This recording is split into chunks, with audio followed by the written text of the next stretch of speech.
नमस्कार दोस्तों, नंदी ने भगवान शिव को प्रसन्न करने के लिए क्यों किया कठोर तप। आज मैं आप सभी को इस कहानी में बताने वाली हूँ और कैसे बने नंदी भगवान शिव के सबसे प्रिय वाहन। इसलिए कहानी को अंत तक सुनना और समझना।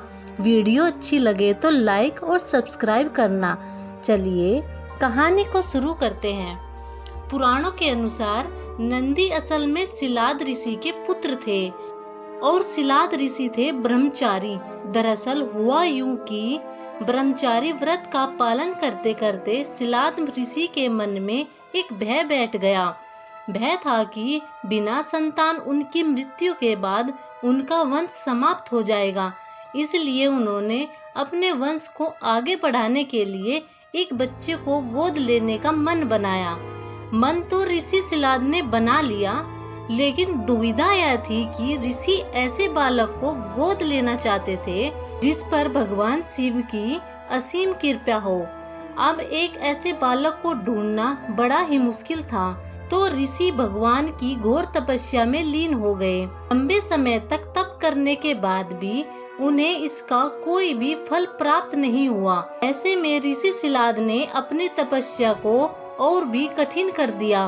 काफी समय के कठोर तप के बाद आखिर भगवान शिव प्रसन्न हुए और उन्होंने ऋषि सिलाद को दर्शन दिए।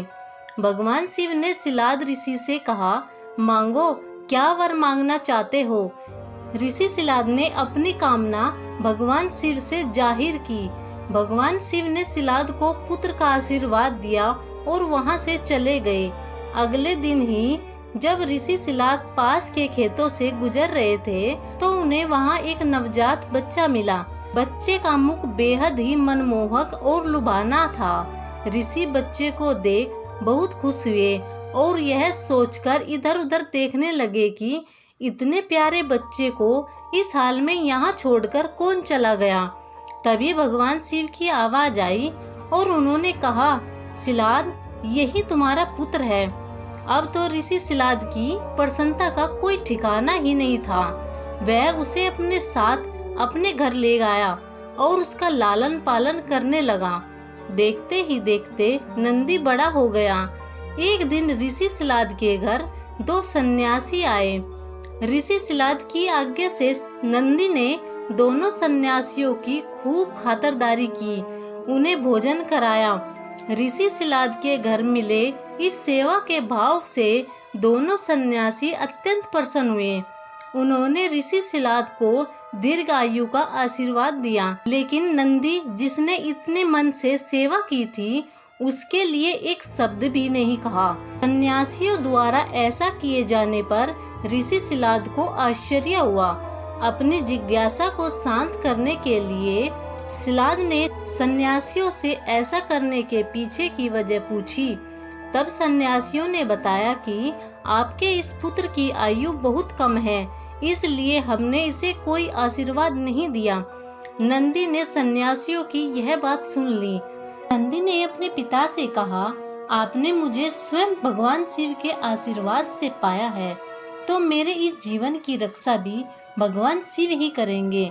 आप इस बात की बिल्कुल भी चिंता न करें। इतना कहते हुए नंदी भगवान शिव की आराधना में लग जाता है। अपने पिता की तरह ही नंदी ने भी भगवान शिव को प्रसन्न करने के लिए कठोर तप किया। फलस्वरूप भगवान शिव प्रसन्न हुए और नंदी को बैल का मुख देकर अपना सबसे प्रिय वाहन बना लिया। इस प्रकार नंदी भगवान शिव के सबसे प्रिय वाहन बने और समाज में उन्हें पूजनीय स्थान भी मिला। यही वजह है कि भगवान शिव की आराधना से पूर्व उनके प्रिय नंदी की पूजा की जाती है। बोलिए भगवान शंकर की जय।